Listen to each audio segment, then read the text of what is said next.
100 grams. Alright, so tell us your name. What's your name? My name is Chef Ashley Unique, aka Let That Girl Cook, aka The Millionaire. Where are you from? From New Orleans East, around the Ready Park to be specific. Okay, alright. So tell us a little about your childhood and how it was growing up where you was at in New Orleans East. Honestly, I was an inside child. I was the one who stayed in my room the whole time. Like, I was home. I had two brothers. I was the only girl, and I was the oldest, so I always like drifted off and did my own thing. But food was one of the things that kind of, I guess, brought me and my brothers closer, because I didn't have nothing in common with them. But since I was the oldest, I would feed them. But in my house, we had like our own separate grocery list, and mine was like way different from other people. So it started early with me and cooking, probably like 8.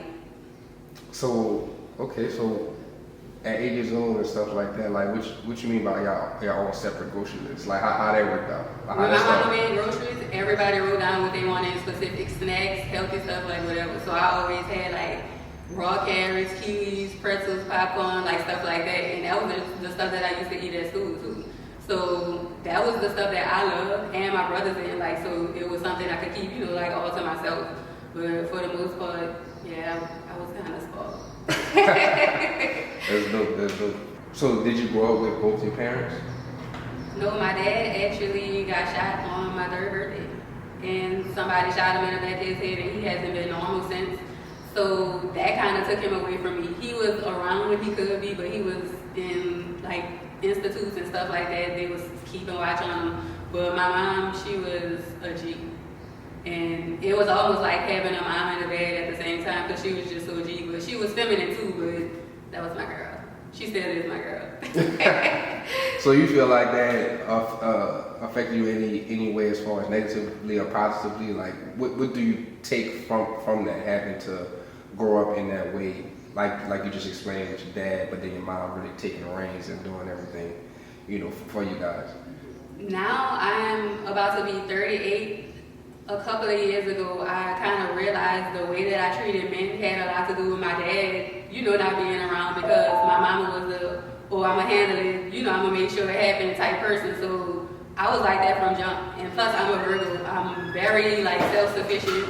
I like to get straight to the business, and I'm a perfectionist. I'm gonna make sure it's done to a T. But that's kind of how my mom was too. But it definitely affected me. I wouldn't say in a negative way, really, because nothing drastic ever happened to me, like because of it, but for the most part, I was definitely raised by a strong black woman. What's the most influential thing as you growing up? I know one thing you even stated that I feel like, from what you're telling me, from having your own grocery list and being able to like be a little bit different with what you do, but other than that, anything real positive that comes out to your mind that you can always pay homage to as a youth? Really the way that my mom raised us, she was kind of like our big sister. She had me when she was 17 when she had me, but for the most part, it's kind of like we grew up together. But she really was a fun, vibrant person. Everybody gets to be themselves. She said, I don't care if you will be but when you grow up, you will be the best one, and that's my daughter, and I'm gonna stand beside her type situation. But she always let me show my creativity. Yeah, like Busta Rhymes and Missy Elliott. In a little teeny tiny person, like she let me be that person, and it wasn't weird to her, so I felt very comfortable with just like expressing myself, wearing glitter on my clothes, whipping up bills. Girls my age wasn't cooking, right. You know what I'm saying? So some of them I wasn't cooking. Right. But like being raised to just be yourself all the time, be free, as long as you become a great person, I don't care what you do artistically, so it was pretty dope. So where did you go to high school? I went to Sarah T. Reed. Alright, so tell us about that experience, your high school experience. I hated school. I hated all school, because I don't like people telling me what to do like in a uniform way. Just give me the necessities and let me venture up and, do it on my own time. I learned fast, so I'm like, man, school just kind of boring to me, you know what I'm saying? I like jazzing up my uniform, and I was in a choir. But that was only to go eat, because they ate food like at restaurants that was outside of school, so it was always about food. Alright, yeah, because you said you brought your own food to school, right? Yeah. So, and Man, I used to eat carrots in the class, like. So how long did you do that? Did that start? My whole life. carrots with like salad dressing, whatever I wanted to eat, I'm not eating it. So you School lunch, my child do not eat school lunch. He ate it one time and grew up.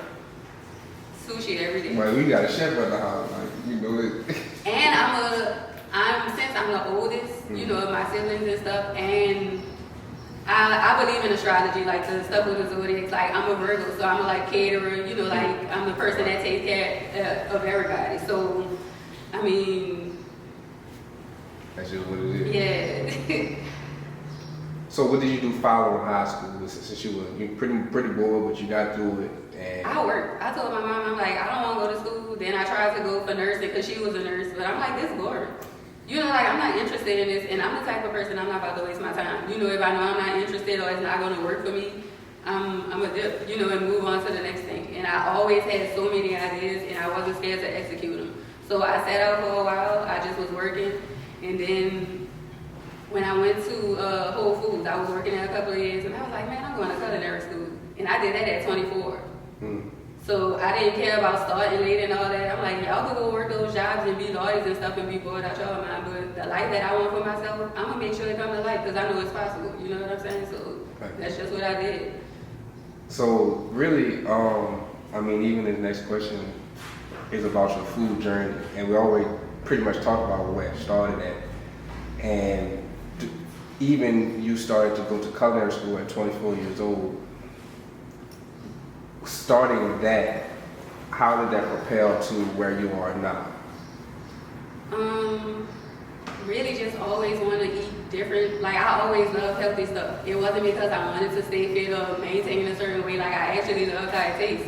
And since I was an explorer at heart, you know, like I experiment with different things, almost like a scientist. Just, right. Man, I know this don't go together, but I'm gonna make this taste good because I feel like I'm G enough to, you know, like do that. Like I believe in myself. So just bringing different dishes to life, and then being like a young black girl who was eating like a white chick, or what they, you know, concerned. I mean, what they would say was white people food. I'm like, all of this is available to us.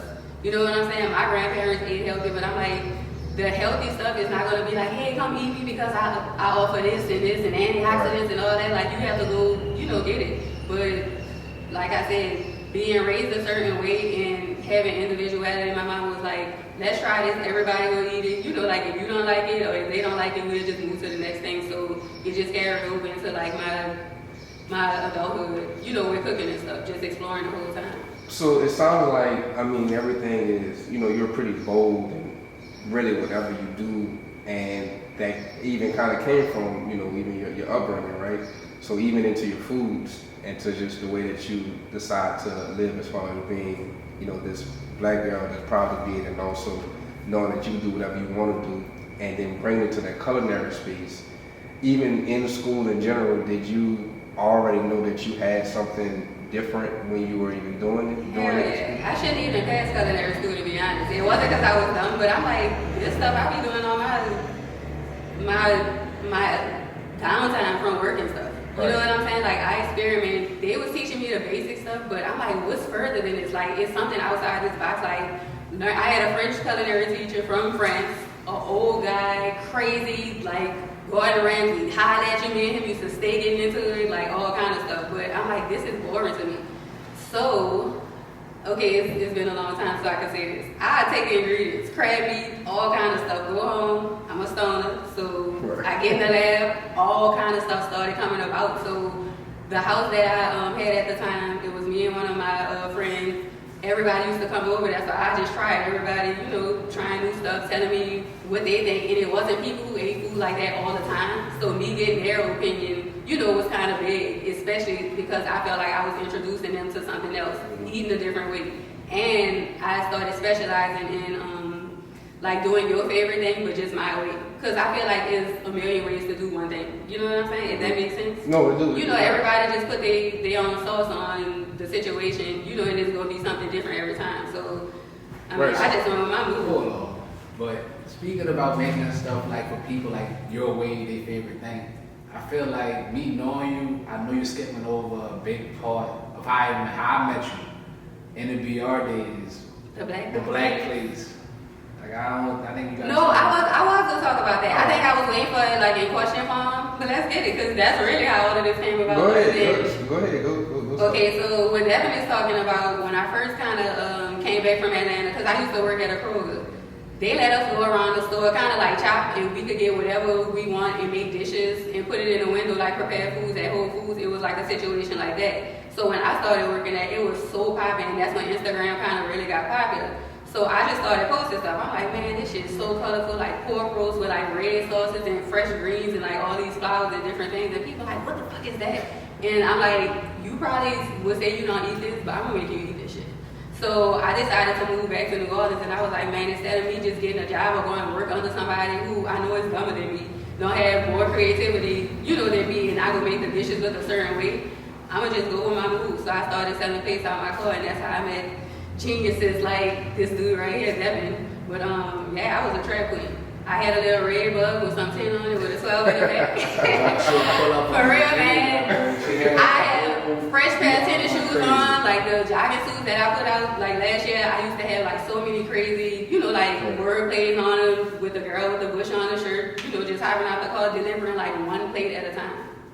But this all sounds like, you still have a hustle mentality. I love hustling. I ain't gonna lie, I wouldn't do drugs, but I can see why they do it. Like, it's like setting a goal and executing it. Right. That feeling is unmatched. No drug, alcohol could like ever compare to you just executing a goal. Like, man, I knew I could do this. Because a lot of people don't believe in themselves.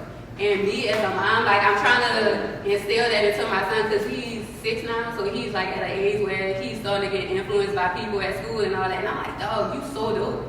And he's like, no, I'm not. I'm like, you so cute. You don't know what life is about. You so smart, but you dumb too. You know what I'm saying? But I'm like, nobody is like you. That's your play on life. I heard this on a podcast one time. Everybody wake up and try to like win instead of just playing defense. Like, you don't always have to go for the gusto every time. And timing is everything. Knowing when to stick and move, when to play on your personality. Like, I know when to, come in, and I know when to be a certain way, dressed up a certain way and all that. Just like play the backfield, and just work the room my own way. But I ain't gonna lie, a lot of people crave authenticity. And that's why now, like, just having a big booty or, rapping a certain way, like, it's not working out because people's tapping in now. And, they going to different dimensions, like, with who they are. Like, they tapping into everything. And once I felt like that, I was like, man, nobody doing what you're doing. This don't have nothing to do with your body or, like, your New Orleans accent, because, people love how we talk, stuff like that. I'm like, girl, you got it. Don't downplay it for nobody. You got it. Play on that, still be humble and stuff, but pop your shit. And I ain't stopped popping shit. So, for just people in general, do you feel like a lot of people don't use themselves to their advantage? They don't. And I was one of those people, that's how I could tell. And a lot of people see something working for other people and then they chase that same lane. Like, you can do something similar, but all the way to the T, like, it just don't make sense. Especially if a person is known for that. Like my shrimp burgers. I was gonna talk about it.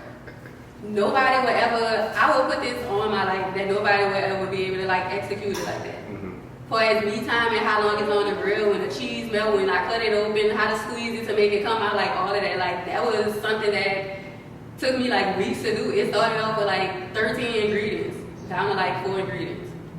So with all the stuff that you cook, I know you cook a lot from 8 years old that you're talking about. So I learned how to cook a roux at 10. So I was born with food early. So what has been your favorite dishes as far as, all this time, at the time that you're at right now? Honestly, anything new, something that I haven't cooked before. So your next dish usually your favorite dish? Yeah, if that makes sense. It's like if somebody was, how they dangle the carrot in front of you, that's me with I keep climbing down rabbit holes. Like right now I'm trying to work on clear ravioli. The stuff with the smoke and all I've been doing that for my son for going to kindergarten and stuff. And I think creatives think like this is your creative part, because I know we interviewed Cole. I also said the same thing. Everybody, somebody asked me, I ain't got one. And whatever it is, it's gonna be the next. So within your creativity of doing all of this, do you have any goals and ideas ahead of you right now that you would like to share as far as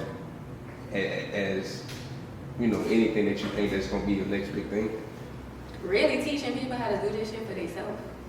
I used to be one of those people like I want to be the only one doing this because it was more about exclusivity. That was my niche.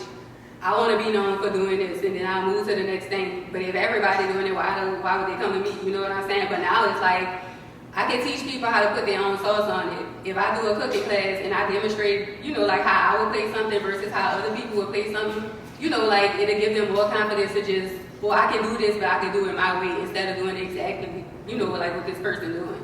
But me teaching people how to do stuff themselves, putting my son into the mix, because he chopping now, he got his own knife set and he ready to go. I got his attitude fixed up, so incorporating kids a lot, but I think teaching definitely will be my way. Dope. So I know you mentioned Kay a couple of times. That's my dog. How has having him, like, how has that changed your life? How that helped actually evolve? I'm definitely more patient. Sometimes not as patient as I thought I was, because your child will test you.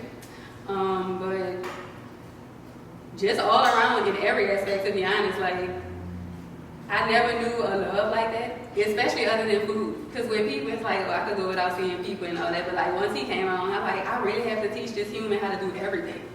But I'm about to teach him how to do it in the coolest, funnest way ever. So when we do all kind of projects, I probably get more, what's the word? More attention for being a mama than cooking on Instagram now. He changed me in every way. Attention or care?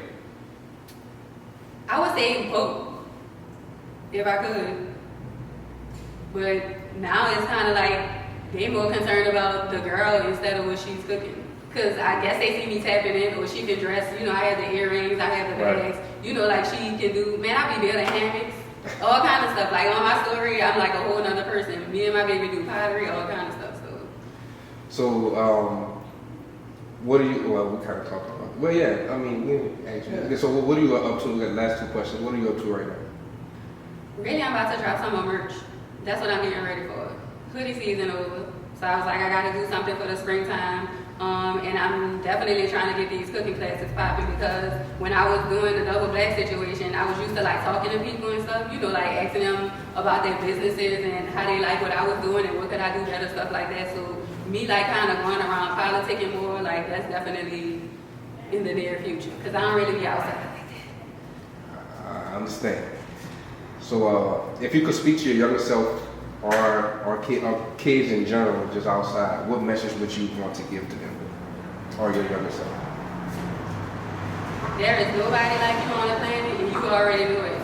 Go with your moves. Don't let nobody take you off of that path. Be humble, but girl, you got it. I'm not saying that I was perfect, but I am very strategic, and the exact life that I'm living right now is the life that I wanted. I'm almost about to cry because it's this shit really for real. It's thinking of something that's almost impossible, but in your reach and grasping it and holding it tight, knowing that it's not gonna let you go because of the kind of person that you are. I never cut through nobody to get where I'm at. I ain't gonna say I did everything perfect. They have some stuff that I wish I could have did different, but I really did this shit. I cooked for Colin Kaepernick the other day. 2 days in a row, I was the first person they called. You know what I'm saying? Right. I say I wanted to be that girl. When people come in the city, they gotta look for you because they're not gonna get what you offer nowhere else. I'm a living example. Believe in yourself. Don't let nobody tell you that you can't do nothing. When you have a vision, a lot of times God only shows it to you, and it's not for other people to understand, and sometimes it's not for you to explain to other people. If you really feel like it's something that's worth it, don't stop. Keep going, and don't listen to people. Look, before we go, I have one more question. It's a lighter question. Oh, I'm too G for this. Being from New Orleans, being that we in the corner store, I need you to tell me a unique New Orleans story, something that only would happen in New Orleans, something that you've seen growing up in adult life, or whatever time of your life that's uniquely New Orleans. Really, a lot of things. It could be walking somewhere and people be like, man, where you going? You all dressed up. People just talk to you and tell you anything. It could be any time of the day, red lights, you chilling at a park, a second line could just go past, a random parade, like, it's never a dull moment. I'm not gonna lie, I travel the whole world. There is, and I'm not just saying this because I'm from New Orleans, there is no place like New Orleans. You don't know what you might see. To be honest, I can't even think of nothing else. Like, in the best way and the worst way, like, you don't know what you might see. And I think that's the kind of excitement that people look for when they come down here, but it's like we got to live that for most of our lives. How cool is that? Facts. All right, tell everybody where to find you at, social media or websites, whatever. You can find me on Instagram at Let That Girl Cook, LetThatGirlCook. My website, www.chefashleyjonique.com. I have culinary earrings. I'm about to add more apparel like these jelly sandals that actually smell like grapes and stuff. I'm going to add some more kids stuff. But that's the two places you can find me. I don't be all those places. You ain't got to click that many buttons to find me. Instagram and my website, I'm there. Only in New Orleans.